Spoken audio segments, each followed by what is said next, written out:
Subscribe and hit the bell icon to never miss another update from India Forums. हम सफर प्यार से cut जाए, प्यारा है सफर। तो मेरा सफर बड़ा प्यारा था, मैंने बड़ा एंजॉय किया। लेकिन मैं यहाँ से वादा करके गया था अपनी दोनों बेटियों को, मेरी बहनों को, जिनका कहना था कि गुस्सा मत करना, गुस्सा कम करना। उनको लगता था गुस्सा करके मैं जाके बहुत ज्यादा झगड़ा करूंगा, क्लैश वाली परिस्थिति आ जाएंगी।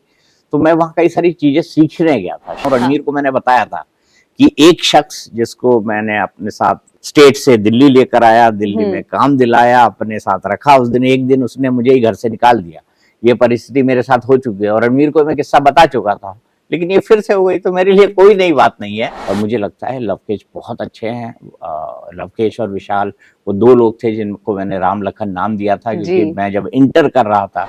बिग बॉस के सारे कंटेस्टेंट्स की एंट्री एग्जिट इंटरेस्टिंग तो रही अब तक जितने बाहर आए, पर सबसे ज्यादा इंटरेस्टिंग मेरे साथ इस वक्त जो बैठे उनकी होगी, क्योंकि खबर देने वाले जब खबर बन जाते हैं ना तो वो बड़ा दिलचस्प होता है। जी हाँ, welcoming Deepak Chaurasia ji in conversation with me on India forums. Sir, सबसे पहले तो आपका स्वागत है इंडिया फोरम्स पे। मैं आपसे ये जानना चाहती हूँ कि बिग बॉस के घर के अंदर का SAFAR वाला सफर था या SUFFER वाला सफर रहा आपका? नहीं, मेरा तो बहुत अच्छा सफर है। ओ, आपने गाना सुना, हम सफर प्यार से कट जाए, प्यारा है सफर। तो मेरा सफर बड़ा प्यारा था, मैंने बड़ा एंजॉय किया, हर पल एंजॉय किया। और ये एक महीने मेरी जिंदगी में हमेशा याद रहेंगे और बड़े खूबसूरत पल के तौर पर याद रहेंगे। और ऐसा लग रहा है कि वो एक महीने बड़े जल्दी बीत गए। मुझे लगता था क्या एक दिन भी रह पाऊंगा, जिन फिजिकल कंडीशंस के साथ मैं गया था, पोस्ट सर्जरी रिकवर कर रहा था, अभी भी ठीक से चल नहीं पा रहा हूँ, वहाँ पे लोगों की मदद की जरूरत लगती थी। लेकिन फिर भी एक महीना काटा, अच्छे से काटा। और उम्मीद है कि लोगों के दिल में जगह बना के आया हूँ। मैं सच बोलूं तो मैं ट्रॉफी जीतने नहीं गया था, मैं दिल जीतने गया था। बिल्कुल सर, और मेरे साथ ऑडियंसेस भी ये अग्री करती होंगी कि सर दिल जीत चुके हैं ऑलरेडी, पर इन्हें दिल जीतने के लिए बिग बॉस की जरूरत नहीं थी, ये तो पहले से जीत चुके थे बिना किसी ब्रैगिंग के। सर, जब आप न्यूज देते थे तब हम स्कूल में होते थे, तब हम आपको देखा करते थे। कई सारी बातें ऐसी सुनी, कई सारे रिपोर्ट्स ऐसे सुने कि दीपक जी तो किसी की एक नहीं सुनते, सुना देंगे, सामने वाले की खटिया खड़ी कर देंगे। पर बिग बॉस के घर में हमें आपको काफी ऑपोजिट वे में देखा, काफी शांत, काफी काम। If I am not wrong, एक हाथ दो झगड़े हुए होंगे आपके अब तक, वो भी मुद्दों पर हुए हैं। तो ये ट्रांजिशन कैसे हुआ? एक्चुअली क्या था कि मैं जब गया था, मेरा झगड़ा, मेरा गुस्सा हमेशा नाक पे रहता है। मैं बहुत जल्दी गुस्सा हो जाता हूँ। कोई गलत काम करे, कोई आदमी अपना पूरा नहीं दे अपने काम में, तो मुझे बहुत जल्दी गुस्सा आता है। मैं काफी चिल्लाने लगता हूँ। मेरे गुस्से की आदत को मेरी पूरी टीम जानती है, जर्नलिज्म में जिन लोगों ने मेरे साथ काम किया है। हाँ, दिल से मैं उतना ही अच्छा हूँ कि झगड़ा कर लूंगा, उसके बाद आधे घंटे बाद जाके उसी आदमी को समझा भी लूंगा। लेकिन मैं यहाँ से वादा करके गया था अपनी दोनों बेटियों को, मेरी बहनों को, जिनका कहना था कि गुस्सा मत करना, गुस्सा कम करना। उनको लगता था गुस्सा करके मैं जाके बहुत ज्यादा झगड़ा करूंगा, क्लैश वाली परिस्थिति आ जाएंगी। तो मैं वहाँ कई सारी चीजें सीखने गया था। शायद जिंदगी में ये चीज सीखने के लिए बिग बॉस का घर सबसे मतलब एक ऐसी जगह होगी, बिग बॉस का घर, जहाँ ये चीजें सीखी नहीं जा सकती, इम्पॉसिबल है। मैं वहाँ संयम सीखने गया था, पेशेंस सीखने गया था। मैं वो सीखने गया था कि विपरीत परिस्थितियों में आदमी को अपना जो गुस्सा है उसको किस तरह से काबू में रखना चाहिए। मैं ये सीखने गया था कि संयम के साथ बैठते हुए, अपने दिमाग को बिना खराब करते हुए, अपना अच्छा और बुरा वक्त आप कैसे गुजारते हैं। मैं यहाँ पर वो सीखने गया था कि जब आपकी बॉडी आपका साथ ना दे, और उस बॉडी को साथ चलाने के लिए आपको किन किन चीजों को करने की जरूरत है, आपको किस तरह से अपनी बॉडी को कस देकर फिर लाइन पर लाना है। मैं वहाँ सीखने गया था कि चीजों के प्रति हमको ग्रेटिट्यूड होना चाहिए, जो चीज हमें मिले उसका सम्मान करना चाहिए। मैं वहाँ सीखने गया था कि कम खाने के साथ आदमी कैसे जिंदा रह सकता है। वाकई मैंने सीखा। मैं सीखने गया था कि लाइफ में 2 अंडों और 1 सेब का कितना महत्व है। और मैं सीखा घर में ये चीजें जो है हम ऐसे ही फेंक देते हैं, हम उन चीजों की कद्र नहीं करते हैं। लेकिन हाँ, जब एक बार आपके साथ गुजरती है, हालांकि मैंने ऐसी परिस्थितियां बहुत देखी हैं, लेकिन हो सकता है कि इस बार ये मेरे अंदर, जिसको बोलते हैं ना, युगांतकारी परिवर्तन, यानी एक बहुत बड़ा सी चेंज लेकर आए।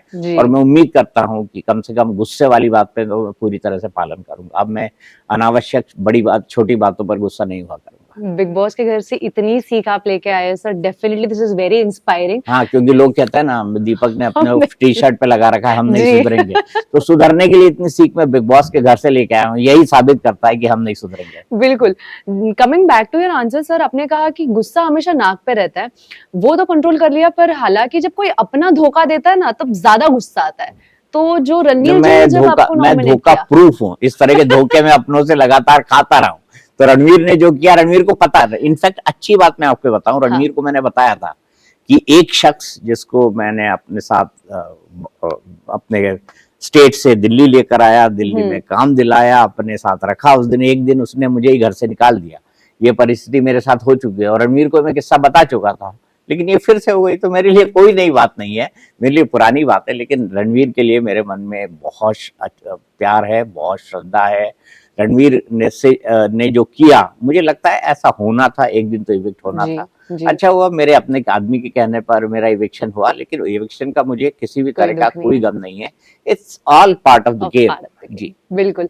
गेम की अगर बात की जाए तो हमने जब भी देखा है कंटेस्टेंट्स को दीपक जी को नॉमिनेट करते हुए या किसी भी टास्क में इनका किसी कारणवश नाम लेते हुए, तो हमने हर बार एक ही शब्द रिपीट होते सुना है, जो कि है कंट्रीब्यूशन। कंट्रीब्यूशन की अगर बात की जाए तो घर में किसी भी सदस्य का कभी बुरा वक्त चल रहा होता है, किसी को कोई सलाह की जरूरत होती है या किसी डायरेक्शन की जरूरत होती है, गाइड की जरूरत होती है, हमने हमेशा पाया इन सबको आपके बेड के इर्द गिर्द बैठते हुए। तो फिर ये डबल फेस कहे या क्या कह सकते हैं हम इस चीज को? देखिए, गेम है, जो जिसके बारे में मैं तो ये कहता था, वो कहते हैं ना, जो दे उसका भी भला, जो ना दे उसका भी भला। तो हमारे लाइफ का फंडा बड़ा क्लियर था। जो मेरे पास आता था, जो सलाह मांगता था या मुझे लगता था जो कोई गलत कर रहा है, मैं उसको बुलाता था, उसको समझाता था, उसको अपने ढंग से बताता था। देखिए, मैंने लाइफ में 31 साल के जर्नलिस्टिक करियर में बहुत उतार चढ़ाव और बहुत डिफरेंट परिस्थितियां देखी है। मैंने अपने सामने कई सरकारों को बनते देखा है, कई सरकारों को गिरते देखा है। मैंने ये भी देखा है कि अटल बिहारी वाजपेयी की सरकार 1 वोट से हार गई थी और मैंने 1 घंटे पहले प्रिडिक्ट कर दिया था, जिसके गवाह शत्रुघ्न सिन्हा जी खुद थे, वो उस वक्त मेंबर ऑफ पार्लियामेंट होते थे, कि ये सरकार 1 वोट से गिरेगी। मैंने बड़ी विपरीत और बड़ी अच्छी दोनों परिस्थितियां देखी है। तो मेरे लिए ये कुछ नया नहीं था। हाँ, लेकिन मेरी बात से कोई आदमी अपनी जिंदगी में 4 परिवर्तन कर ले, उससे बड़ा चेंज क्या हो सकता है। तो मैं हमेशा हर किसी को सिखाता था और ये भी कहता था, सीखना खत्म तो जीतना खत्म। वंडरफुल। लास्टली परिवर्तन की बात अगर हो रही है सर, तो हृदय परिवर्तन काफी हो चुका है घर में आपके एविक्शन के बाद।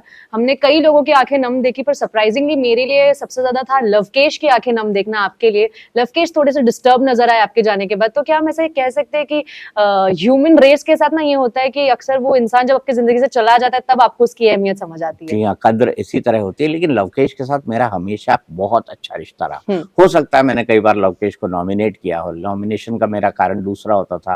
मैं उनको बताता था कि आप अच्छा नहीं खेले, आपने कुछ गलतियां की। मैंने लवकेश को ये साफ साफ कहा कि विपरीत परिस्थितियों में निर्णय कैसे करना है, ये तुमको सीखना चाहिए। और 2 दिन पहले मैंने लवकेश को कई सारी चीजें समझाई थी। वो चूंकि एक व्यक्तिगत बात है, मैं यहाँ पर डिस्क्लोज नहीं करना चाहूंगा। और लवकेश को बात समझ आई थी कि मैंने उनको क्या कहा है, कैसे कहा है, किस लिए कहा है। और मुझे लगता है लवकेश बहुत अच्छे हैं। लवकेश और विशाल वो 2 लोग थे जिनको मैंने राम लखन नाम दिया था, क्योंकि मैं जब इंटर कर रहा था तो वो दोनों वहां पर मौजूद थे और मुझे घर के अंदर ले गए थे। और मैं ये मानता हूँ, बिग बॉस के साथ जिनके साथ भी मैंने पूरे 1 महीने गुजारे हैं, ये सिर्फ 1 महीने के लिए मेरे साथ नहीं थे, पूरी जिंदगी इसी तरह मेरे साथ बने रहे। वंडरफुल। जाते जाते सर मैं आपसे ये जानना चाहूंगी, with so much of experience, घर में सबके इतने करीब रहने के बाद, आपके अकॉर्डिंग ये बिग बॉस OTT 3 की ट्रॉफी कौन लिफ्ट कर सकता है और क्यों? जो अच्छा खेलेगा वो लिफ्ट करेगा। मुझे लगता है कि अब हाँ, मेरे दिमाग में फिलहाल कोई नाम नहीं है, क्योंकि आखिरी 5 कैसे टर्न आउट होते हैं चीजें उसके हिसाब से डिफरेंट करती है। मुझे लगता है विशाल में पोटेंशियल है, लवकेश में है, शिवानी में है, साई केतन में है, अरमान भी एक कंटेस्टेंट हो सकता है, रणवीर भाई भी हो सकते हैं, लेकिन ये डिपेंड करता है। हाँ, ये मानता हूँ कि नई जनरेशन का गेम है और उनमें से एक को बिग बॉस OTT 3 की ट्रॉफी उठानी चाहिए। इससे बेहतर विनर वाला कौन हो सकता है वाला जवाब हमें अब तक कोई कंटेस्टेंट नहीं दे पाया, and of course no one can do it better than Deepak sir. मैं आपके स्टाइल में सीखना चाहती हूँ, साइन ऑफ कैसे करते हैं? तो मैं बताना चाहूंगा कि आप देख रहे थे इंडिया फोरम, हमने आपको बताया बिग बॉस के बारे में, हमने ये भी बताया कि जर्नलिस्ट दीपक चौरसिया का ये सफर किस तरीके से रहा। हमने आपको ये भी बताया कि बिग बॉस के अंदर जो कुछ हुआ उसमें किस तरह की परिस्थितियां थी, ये भी बताया कि कौन से खट्टे मीठे पल रहे। आप इसी तरह से देखते रहिए इंडिया फोरम, क्योंकि हम आपको बताते रहेंगे बॉलीवुड की हर अच्छी, बुरी, तगड़ी, खराब, मीठी, खट्टी, हर कोई खबर। Learning from the best, and we'll continue to do so. Signing off, this is Nikita Bagwan with cameraman Babaji, India Forums, Mumbai.